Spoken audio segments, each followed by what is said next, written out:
Tuloy ang rehabilitasyon ng EDSA at odd-even scheme doon pero sa susunod na taon na. Ayon po sa Public Works Department, may tinitignan silang teknolohiya na hindi lang mabilis kundi mas mura. Nakatutok si Joseph Morong, exclusive.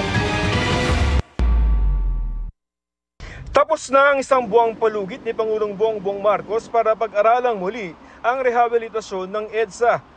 June 1 nang suspindihin ito dahil ayon sa Pangulo, matagal at sagabal sa publiko ang 2 taong tansya batay sa unang plano.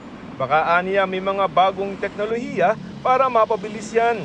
Pero tuloy pa rin ang rehab ayon kay Department of Public Works and Highway Secretary Manuel Bonoan. Hindi na nga lamang ngayong taon dahil inabutan na ng tag-ulan na inaasang masusundan ng Christmas rush sa bare months. Early next year, if we have this space early next year, then we can start. Some of the sections na hindi most traveled, no, and that will not affect actually substantially traffic movement.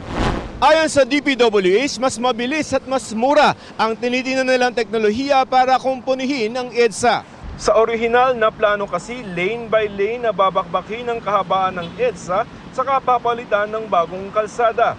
8 hanggang 17 billion pesos ang aabutin ng kabuuang halaga ng orihinal na proyekto. Pero ngayon, sinusubukan nila ang tinatawag na time and motion kung saan lalatagan lamang ng bagong layer ang EDSA. It looks promising. We're not going to scarify it anymore. We'll just put it on top, but we have to stabilize it. Stabilize it properly. Tatas ng konti yung EDSA. Okay. Hindi naman ganong mataas. Posible rin gawin yan sa gabi para hindi masyadong abala. Pero kakailanganin pa rin aniyang ipatupad ang inanunsyo noong odd-even scheme sa EDSA para mabawasan ng volume ng sasakyan.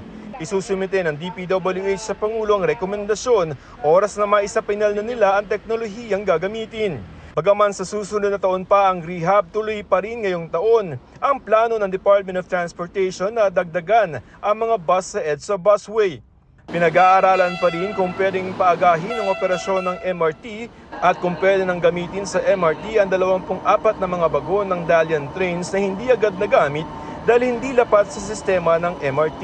Sa checklist nila ng Sumitomo, there are only I think 2 or 3 out of 10 left for the 8 trains. So if ma-clear yon, then we can start using these trains. Para sa GMA Integrated News, Joseph Morong, Nakatutok 24 Oras.